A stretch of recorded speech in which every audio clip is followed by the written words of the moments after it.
Mr. Speaker, I ask unanimous consent for all members to have 5 legislative days to revise and extend their remarks and include extraneous material on the subject of my special order hour. Without objection. Thank you, Mr. Speaker. Mr. Speaker, as a Chicagoan, I know firsthand the terror that Trump's mass deportation agenda and Department of Homeland Security's immigration raids are having on our communities. You see, my constituents, they've been surveilled, they've been threatened, they've been tear gassed, they've been hit with pepper balls, they've been shot, they've been subjected to warrantless arrest, rammed with Department of Homeland Security vehicles, kidnapped and disappeared. And people keep asking us why DHS agents are allowed to behave this way.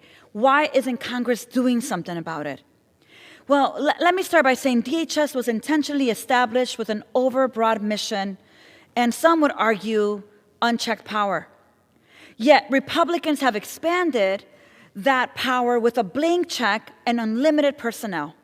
And Trump, with his authoritarian tendencies, his power grabs, his overreach, and his willingness to shamelessly use DHS as his own force of terror, is only making visible what so many communities have already known to be true: that terrorizing is the point, violating our rights is the point, that fear is the point.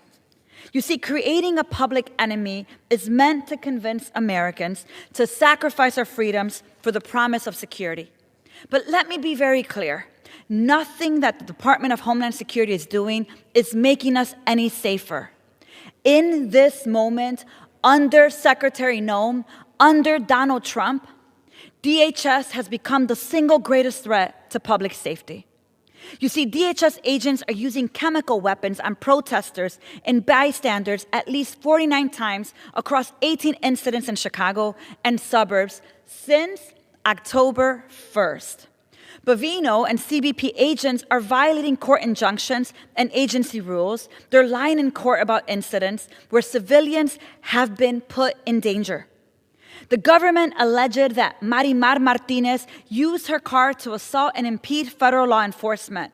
But then, federal prosecutors filed a motion to dismiss their own case. Why? Because while she didn't assault the agents, they did shoot her 5 times.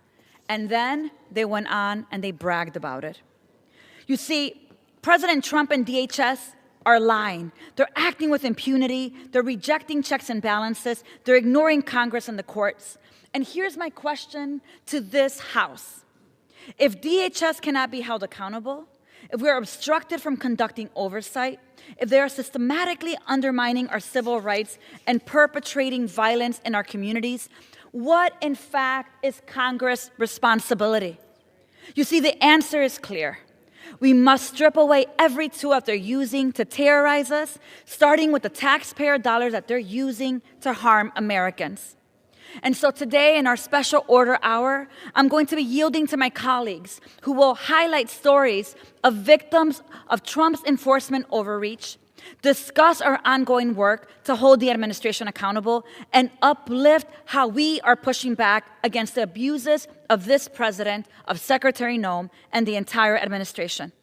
With that, Mr. Speaker, I would like to yield 5 minutes to the gentle lady from Washington State, Congresswoman Pramila Jayapal.